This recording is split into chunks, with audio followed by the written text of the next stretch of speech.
Hər vaxtınız xeyir. Azadlıq Radiosu TV kanalında Xəbər proqramıdır. Praqa studiyasında sizinlə mən, Vaqif Məmmədli. Bugünkü xəbərlər.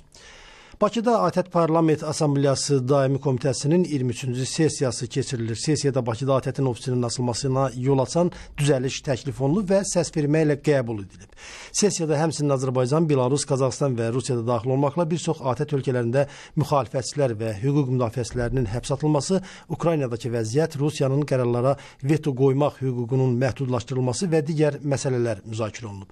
Vüsalə Əlibəyli xəbər verir. Ukrayna hadisələri ATƏT-in Parlament Assambleyasının coğrafiyasını dəyişib desək yanılmarıq. Assambleyanın 23-cü sessiyasında önə çəkilən mövzular da bundan xəbər verir. ATƏT-də Rusiyanın idarəçiliyini azaltmaq, insan haqlarının qorunmasına ayrıca önəm vermək. İyunun 28-də başlanan sessiyanın gündəminə Rusiya Federasiyasının Helsinki prinsiplərini pozmasına dair qətnamə layihəsi və əlavə bənd salınması təklif edilib. Sənədin əsas müəllifi ABŞ-dan olan Benjamin Cardindir. Assambleya hesab edir ki, 2014-cü il martın 16-sında Krımda keçirilən referendum legitim deyil və qanunsuz aktdır. Bunun nəticəsinin də heç bir hüquqi qüvvəsi yoxdur. Layihədə ATƏT ölkələri Krımın aneksiyasını tanımaqdan imtina etməyə çağırılır. Milli Məclisin üzvü Bahar Muradova bildirib ki, Azərbaycan nümayəndə heyətinin Ukraynanın ərazi bütövlüyü ilə bağlı mövqeyi birmənalıdır. Mən söylədim ki, dəvəquşunun gözünün biri açıqdır, biri bağlı. Yəni, iki gözü ilə baxıb bütün münaqişələri eyni anda görməlidir və bizim tələbimiz Helsinki yekun aktı prinsiplərin ayrılıqda götürmüş bir ölkəyə yox, ATƏT regionuna daxil olan bütün ölkələrə və bütün konfliktlərə eyni dərəcədə şamil edilməsidir. Bizim tələbimiz bundan ibarətdir. Biz özlüyündə qətnamə layihəsinin əleyhinə çıxmırıq, özlüyündə Ukraynanın ərazi bütövlüyünün əleyhinə çıxmırıq. Bahar Muradova Rusiyanın Azərbaycan ərazisini işğal etdiyini düşünürsünüz sualına cavab verməyib. Rusiya Dövlət Dumasının sədri Sergey Narışkin Bakıda ATƏT-in Parlament Assambleyasının prezidenti Ranko Krivokapiç ilə görüşüb. Krivokapiç Narışkinə Rusiya Federasiya Şurasının Ukraynaya qoşun yeridilməsi barədə qərarını ləğv etməsini alqışladığını deyib. Sergey Yevgenyeviç, siz həmçinin millətlərin öz müqəddəratını təyin etmə hüququnun vacibliyindən danışmısınız Assambleyada. Rusiyadakı xalqların, məsələn, Çeçenlərin də eyni hüququnu dəstəkləyirsinizmi? Содержит несколько норм, в том числе норму о территориальной целостности. Bilirsiniz ki, BMT nizamnaməsi bir sıra normaları, o cümlədən dövlətlərin ərazi bütövlüyü normasını və xalqların öz müqəddəratını təyin etmə hüququnu etiva edir. Eyni normalar Helsinki yekun aktında da var. Onların bir-birinə nisbəti çox mürəkkəbdir və mən indi uzun-uzadı beynəlxalq hüquqa istinadən sizə o normalar haqqında danışa bilərəm. O cümlədən BMT Beynəlxalq Hüquq Konvensiyasına istinad edə bilərəm ki, orada bu normaların hansı şəkildə uzlaşması barədə aydın təsəvvürlər var. Право, которое, так сказать, дает ясные представления о том, каким образом и в какой ситуации соотносятся эти два международных принципа. Sonuçta Çeçenlərin bu hüququ var ya yox? Если говорить о Krımda baş verənlərə gəlincə, bunlar tam olaraq beynəlxalq hüquq çərçivəsində Krım sakinlərinin demokratik seçimi əsasında baş verib. Жителей Крыма.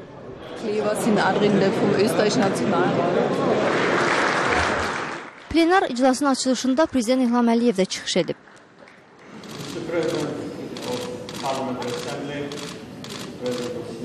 İnkişaf etdirən bildik ki, fundamental insan hüquqlarını təmin edə bildik və də bu yolda biz uğurlar qazandıq. Azərbaycanda bütün azadlıqlar toplaşmaq, mütəşəkkil olmaq və ifadə etmək azadlıqları, media azadlığı var.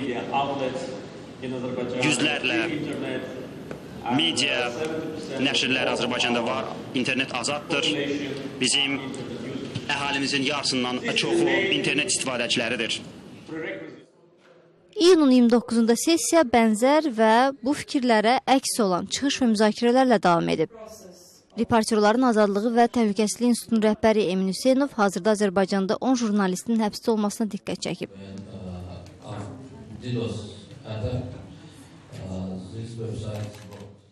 10 il ərzində Azərbaycanda 2 jurnalist qətlə yetirilib. Müstəqil medianın reklamdan yararlanması problemdir. Çünki ölkə iqtisadiyyatı monopoliyadadır. Ölkədə 30-a yaxın çap mediası var, 2 müxalifət qəzeti var. Müstəqil qəzet olan Zerkalı isə 3 həftə bundan əvvəl bağlanıb.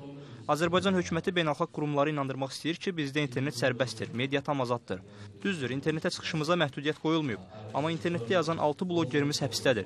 Belə bir vəziyyət yaranıb ki, internetdə yazanlar özlərinə senzura tətbiq etmək məcburiyyətində qalıblar.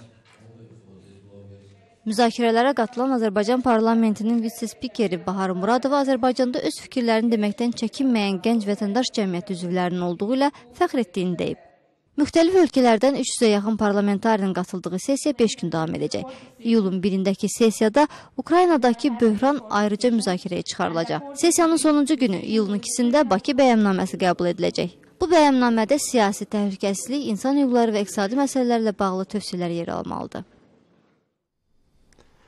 Hüquq müdafiəçisi Leyla Yunus ATƏT Parlament Assambleyasının sessiyasına buraxılmayıb. Bu barədə Azadlıq Radiosuna qurumun ictimaiyyətlə əlaqələr üzrə direktoru Richard Solaş məlumat verib. Bu bildirib ki, Leyla Yunus QHT rəhbəri kimi sessiyada iştirak etmək üçün qeydiyyatdan keçsə də Azərbaycanın Təhlükəsizlik Xidməti onun sessiyada iştirakına icazə verməyib.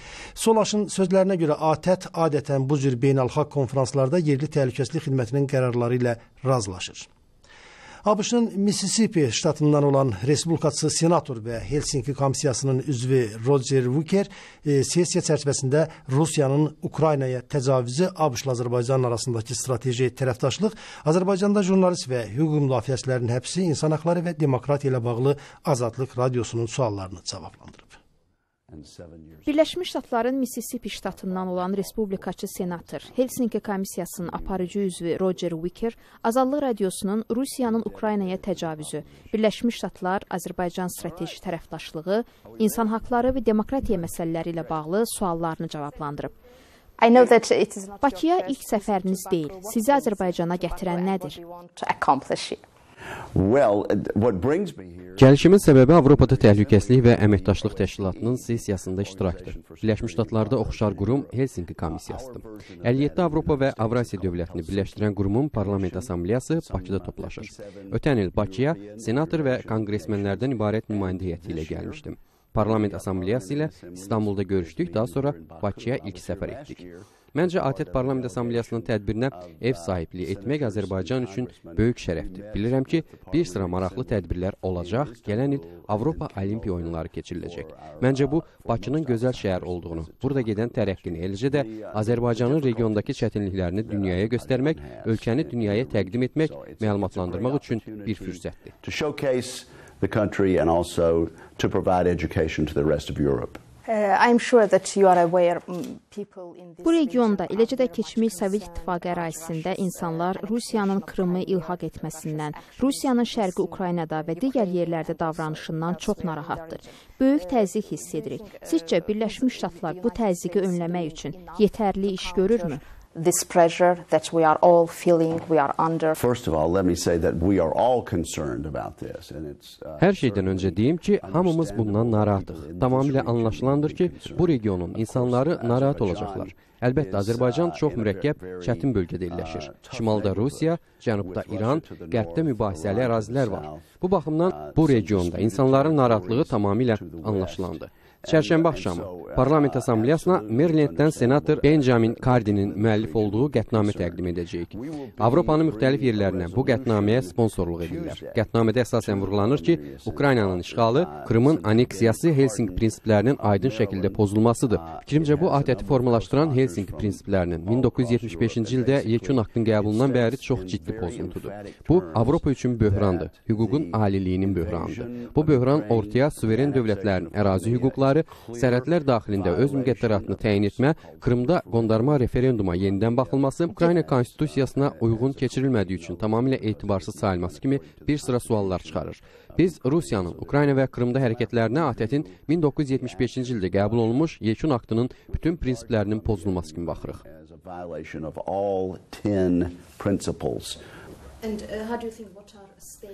Rusiyanın Ukrayna siyasətində Birləşmiş Ştatları narahat edən nədir?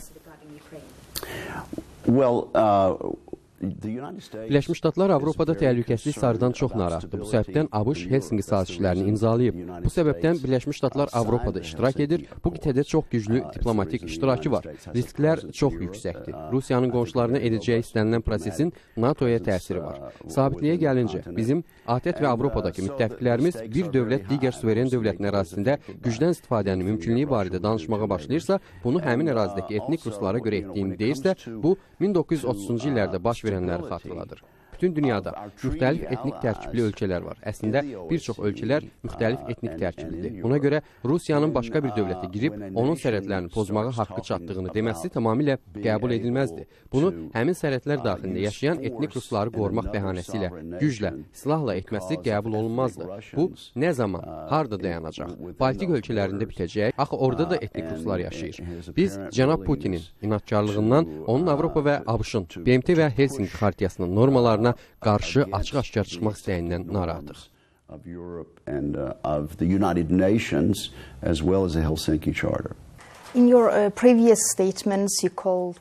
Öncəki bəyanatlarınızda ABŞ-ın Azərbaycanla daha sıx tərəfdaşlığının vacibliyini vurğulamısınız. Washington Times-da Azərbaycanı vacib müttəfiq adlandırmışsınız. Ukraynada baş verənlər fonunda bu tərəfdaşlıq irəliləyirmi? Azərbaycan Birləşmiş Ştatların regiondakı maraqlarını dəstəkləməkdə davam edirmi? Məncə münasibətlərimiz müsbət istiqamətdə irəliləməkdədir. Əlbəttə, Azərbaycan ABŞ maraqlarını dəstəkləyib, eləcə də Birləşmiş Ştatlar Bakının maraqlarını dəstəkləyib. Azərbaycan rəhbərliyinin qərbə doğru, qərb yönümlü kursunu dəyərləndiririk. Bu ölkənin Əfqanistandakı işlərimizə göstərdiyi yardımı alqışlayırıq. Azərbaycanın İsrailin davamlı müttəfiq olması həmin ölkənin çox mürəkkəb regionda mövcud olma hüququnu dəstəkləməsi də çox şey deyir. Qüdsdə və Bakıda insanların bu mənada çox şey birləşdirir. Çox çətin mühitdə necə mövcud olmağın çətinliyini anlayır. Bəyanatlarınızda onu da bildirmişsiniz ki, Azərbaycanda demokratik islahat üçün əlavə addımlara ehtiyac var. Hansı addımları nəzərdə tutursunuz? İrəliləyiş əldə etməyə mümkünlüyü heç kəsdə sual doğurmur. Son prezident seçkisi zamanı eşitdiyimiz bəzi məsələlərdən məyus olduq. Məncə, təkmilləşdirmə mümkündür. Azərbaycan çox gənc respublikadır. Bu barədə düşünəndə yadıma ölkənin mövcudluğunun ilk 10 illikləri, əcnəbilər haqqında qanun düşür. İndi 21-ci əsrdə bu qanun elə də yaxşı səslənmir. Mənim ölkəmin də problemləri olub. Məncə, bu ölkənin rəhbərliyi mürəkkəb regionda təhlükəsizliyə böyük diqqət ayırır. Fikrimcə, hüququn aliliyi, seçkilərin şəffaflığı, demokratiyanın irəliləməsi və təhlükəsizlik məsələləri bir-birinə ziddiyyət təşkil etməməlidir. Təhlükəsizliyi, dini azadlıq, şəffaflıq və hüququn aliliyini eyni vaxtda artırmalıyıq. Dostlar bir-biri ilə açıq, səmimi danışa bilməlidir. Məncə bu, səfir Richard Morningstarın 2 illik səfirlik müddətində əsas məqsədi olub. O, Prezident Əliyevi 20 ildir tanıyır. Bir-birini yaxşı tanıyırlar. Çoxdanın dostlarıdır. Məncə bir-biri ilə səmimi danışırlar. Ötən ilin yayında nümayəndə heyətimiz Bakıda olanda Prezident Əliyevlə çox açıq və hərtərəfli görüşümüz oldu. Konqresmen Smith və mən səfirlə birlikdə bir neçə gün öncə Prezident Əliyevlə görüşdük. Gözləntilər barədə çox məhsuldar söhbət apardıq. Məncə, strateji tərəfdaş kimi irəli gedirik, şəffaflıq və hüququn aliliyinin vacibliyini əsaslandırırıq. I think we are moving forward as strategic partners and also making the case for openness and rule of law. Azərbaycanda seçki monitorinqi təşkilatının rəhbəri, bir neçə jurnalist və bloger həbsdədir. İlham Əliyevlə görüşünüzdə insan haqları pozuntuları məsələsini qaldırdınızmı?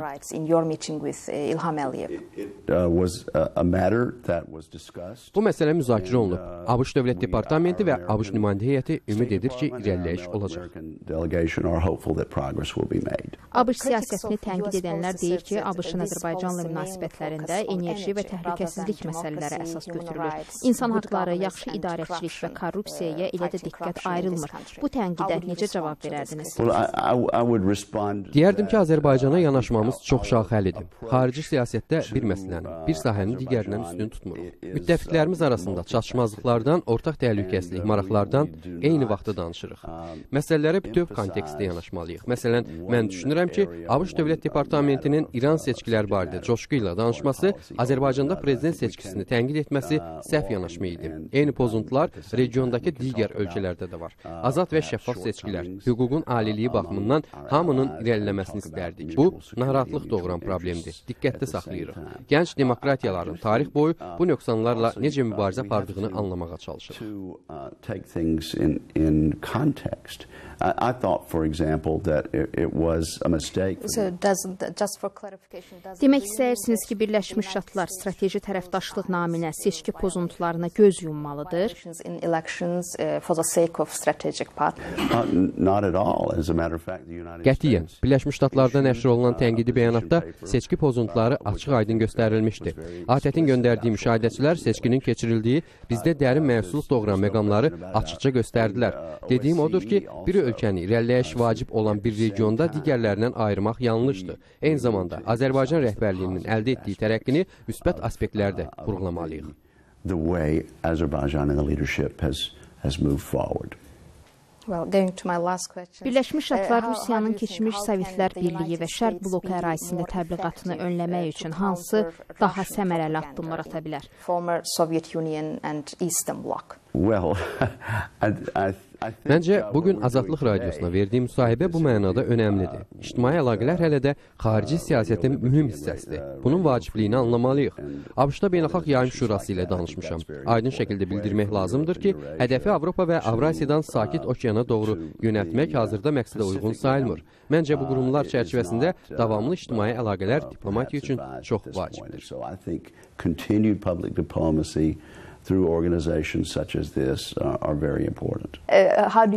Bu baxımdan Azadlıq Radiosunda daxil olmaqla ABŞ beynəlxalq mediasının rolunu nədə görürsünüz? I think Russian propaganda. Məncə, Rusiya təbliğatı çox real təhlükədir. Bir ölkə işğal olunanda əskərlər ilk öncə teleradio gülləsini medianı ələ keçirir. Birləşmiş Ştatların bütün cəhdləri Azadlıq Radiosunda daxil olmaqla bu təhlükəni önləmək üçün çox vacibdir. İnformasiya hakimiyyət deməkdir. İnsanların öz qərarlarını verə bilməsi üçün bir arqumentin bütün tərəfləri yayılmalıdır.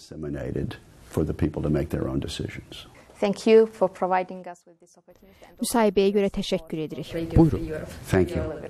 Thank you very much.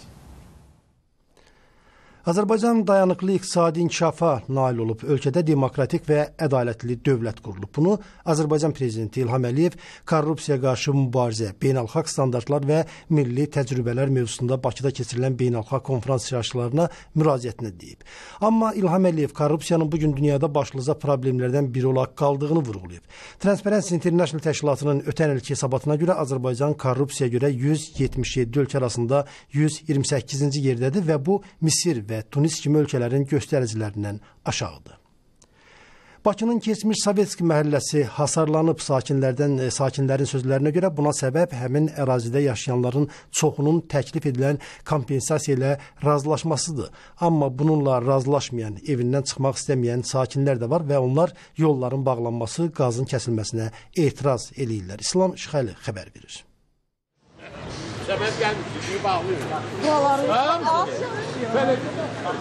Sovetski adlanan ərazidə küçələr hasarlanır. Yox, mühafizə, kimdən mühafizə edirsən? Ermənilərdən? Küçələri söküntüyə hazırlayırlar. Abdullah Şaiq və Salatın Əsgərova küçələrinin sakinləri belə deyir və şikayətlənirlər. Niyə şikayətlənirlər? Axı evlərin alqı-satqı razılaşması olmayıb. Qapımdır, səkimdir də, orucluq. Sakinlərdən Nailə Hacıağa qızı deyir, küçələrin hasarlanmasına etiraz etdikləri üçün Yasamal rayon icra hakimiyyəti başçısının müavini Səməd İslamov və bir neçə polis buraya gəlib. Dəmirləri tökmüşlər bura. Biraz danışdım. İstədilər ki, yığışdırıb aparsınlar. Sonra hardansa zəng elədilər. Bir konuda Səməd müəllim gəldi. Dedi ki, bizə yuxarıdan əmr veriblər. Bura qalıçqalarını taxın, bağlayın.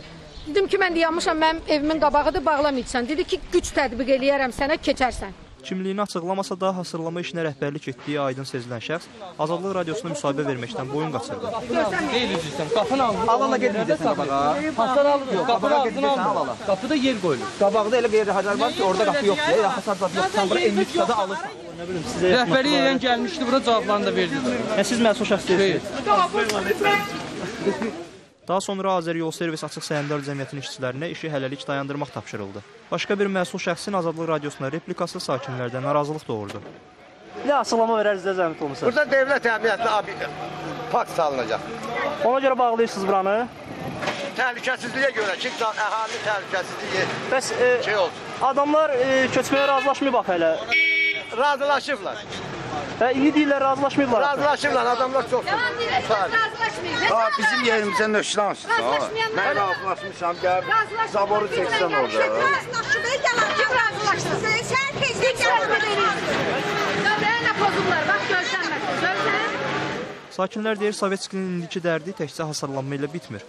Qazı kəsirlər, işığı kəsirlər, hasara dağılırlar. 30 minə hələ heç ev pulumuzu əlimizə almamış, ucu evlər bahalaşıb. Biz necə gedək zığın içində, Masazırda, Xırdalanda yaşayaq. Xırdalanda evlər bilirsiniz neçəyədir. Sovetski sakini, yazıcı Aygün Bünyadzadə deyir, köhnə qonşusunun evi söküləndə onların da evi ciddi zərər görüb. Qonşularımız getdi, o evin divarın arxasında bir qonşu var idi. O qonşu köçdükdən sonra o çat yarandı orada, o şifrə sökəndən sonra. Yəni, o çat hər an uçub tökülə bilər, bacım yaşadı şifrin üstünə. Bəzi sakinlər qazın suyun kəsilməsini, küçələrin hasarlanmasını, suyunu şəkildə köç ovqatının yaradılması kimi qiymətləndirir. Yasamal rayon icra hakimiyyətindən hasarlanmanın rəsmi səbəbini öyrənmək cəhdi nəticə vermədi. Erməni birləşmələri sərhəd bölgəsində atəşkəs rejimini pozmaqda davam edir. Bu günlərdə Tovuzun Əlibəyli kəndində atəşkəsin pozulması nəticəsində bir uşaq da daxil olmaqla 3 yerli sakin xəsarət alıb. İyunun 28-dən 29-una keçən gecə erməni qüvvələri yenidən rayonun Koxanəbi kəndini atəşə tutublar. Bu kənd erməni postlarının cəmi 300 metrliyində yerləşir. Gülnur Raqif qızı xəbər verir. Gecədə bir evə bu qədər güllə dəysin, evdə yaşayır. Bax, bunlar partiyan güllələri, hansı partiyan? Amma bunlar yox. İyulun 28-dən 29-una keçən gecə Koxanəbi kəndinin sakinləri güllə səsinə uyanıblar.